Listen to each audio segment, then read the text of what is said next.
කොළඹ නාලන්දා විදුහලේ හිටපු ප්‍රධාන ශිෂ්‍ය නායකයාගේ හැසිරීම සම්බන්ධයෙන් අවස්ථා කිහිපයකදීම විදුහල්පතිවරයාට පැමිණිලි කළද කිසිදු ක්‍රියාමාර්ගයක් නොගත් බව කියමින් එම පාසලේ ගුරුවරියක විසින් බොරැල්ල පොලිසිය වෙත පැමිණිල්ලක් ඉදිරිපත් කර තිබෙනවා. පැමිණිල්ල ඉදිරිපත් කරමින් ඇය සඳහන් කර ඇත්තේ එම සිසුවා විදුහලේ ගුරුවරියන් පීඩාවට පත්වන අයුරින් හැසිරීම නිසා ඒ පිළිබඳව පාසලේ විදුහල්පතිවරයා මෙන්ම ප්‍රාථමික අංශයේ විදුහල්පතිවරයා හා ශිෂ්‍ය නායක මණ්ඩලය භාර ආචාර්යවරයා වෙතද පැමිණිලි කර බවයි.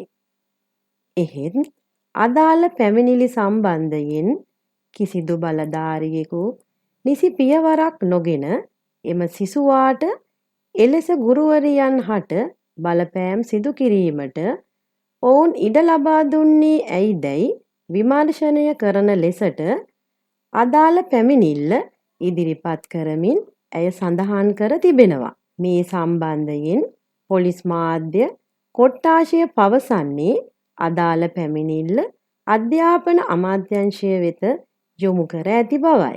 එමෙන්ම මෙම ගුරුවරියට අමතරව තවත් භික්ෂූන් වහන්සේ නමක්ද විදුහල්පතිවරයාට එරෙහිව බොරැල්ල පොලිසිය වෙත පැමිණිල්ලක් ඉදිරිපත් කර ඇති බව පොලිස් මාධ්‍ය කොට්ඨාශය පවසනවා.